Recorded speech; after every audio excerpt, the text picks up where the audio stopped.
Olivia. My grandparents are getting old. I know this kind of obvious, but I mean, they're starting to act like old people. Especially my ghetto. Since I'm Slovak, that's what I call my grandfather. Sometimes he speaks so confusingly, I wonder if he's speaking Slovak. Except it's my grandmother who's from Slovakia. Then there's the times he tries to speak Slovak. Like when we toast, Nostrovia. Except he can't pronounce that. So he has to say, nice driveway.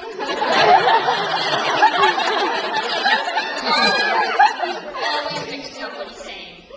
Like when he calls my sister and I, he doesn't have time to register who he's talking to. So I am now, Olivia, Sophia, Sophia, Olivia. But that's okay, because he did the same to my dad and his brother as well. Eventually, they had to start signing the Father's Day cards. Love, Andrew, Michael, Michael, Andrew. But that just confused him more. Poor Zeto. I think soon we're going to have to start getting brothers to translate. But no matter what, I'll always love my Zeto. I have a problem. I watch animal porn. Oh my god, no, that's grade 9. I don't want to watch animal porn. Like, I don't want to watch human porn, but instead, my backyard is a large, oversized bed for animals, and my 10-meter tall living room window is like a TV that's stuck on the Animal Network channel at 3 a.m. about reproductive cycles. Started with squirrels. There I was, and I was sitting there really innocently, and I was watching the TV, and then to the corner of my left eye, all I see is this branch, and it's kind of moving up and down like this.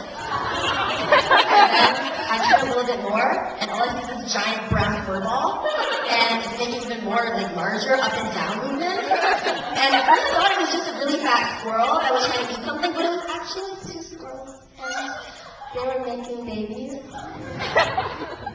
And then there were bees. I don't know if you've ever seen bees try to have sex, but I have. And it's basically this yellow and black lump, and they just keep moving. And yeah. And then after bees, there were rhinos. Yeah. And there were dogs and rabbits. And you know what? It's everywhere. Porn is everywhere. You don't need to go on the computer. I don't know why people go on the computer. Because it's in my backyard, it's in my neighbor's backyard, it's probably in your backyard, and it's even in the sanctuary I call school. Because in my grade 9 science class, yeah, we watched an hour-long video about animals having sex. I've seen elephants have sex, and I've seen animals I don't even know exist have sex. And you know what, Dad? You can thank the squirrel because I think that it might have turned me off sex for good. Hi. Hello. My mom has an obsession. And because of her, I'm becoming a professional stalker. Most kids growing up listen to lullabies like Barney. You know, I love you, you love me, we're a great big family. When I was growing up, my mom sang me Bon Jovi as a lullaby. Awesome. You know, like, whoa, halfway there. Whoa, living on a prayer. Yeah. That's what I heard growing up. So a typical fan knows the lyrics to their favorite band songs, but a hardcore fan / stalker knows where the band member lives. New Jersey. That's my mom. On family vacations, we go to New Jersey. It's where John Bon Jovi's from.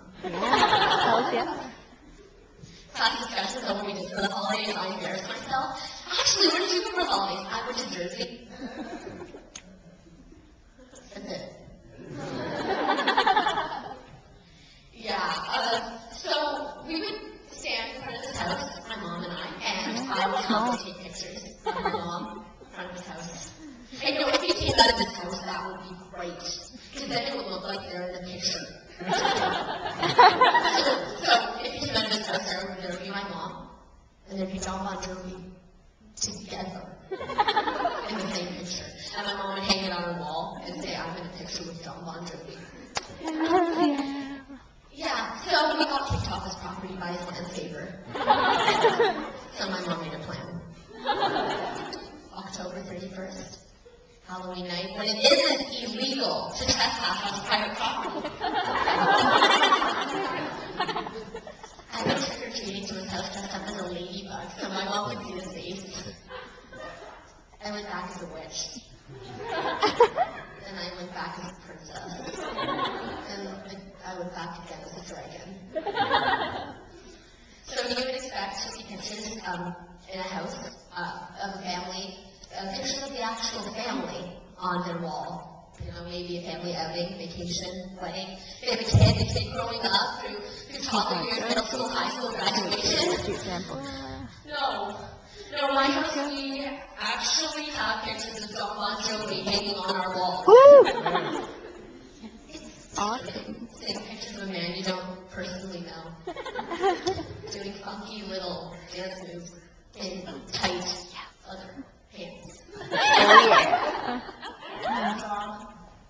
Well, they're completely wrong because I work at No Frills and during breaks I sit on a cardboard box that smells like puke. I'm not out of mathematics here, but according to my calculations, if I have the smell of puke and the winking smell of rotting produce together, it all equals to the smell of a cow's shit combined with the science that leave more seeds.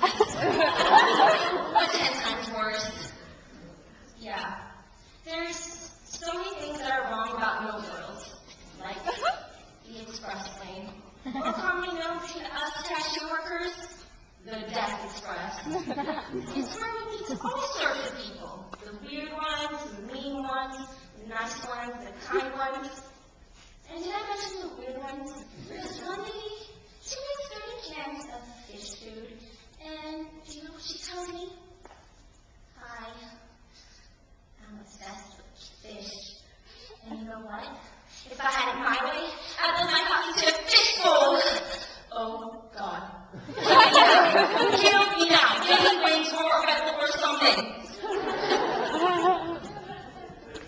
Get you wings. I am what people call a herbivore. And at No Frills, I have to stand for 6 long hours, cow backs, chicken thighs, and raw fish with big eyeballs staring at me as if it's telling me to come touch the scaly skin. And you know what? I didn't know that raw meat had its own menstruational cycle. Because at the end, I have blood all over my hands, and I don't even have a hand sanitizer to clean it up. Okay. In the end, Supposed to come.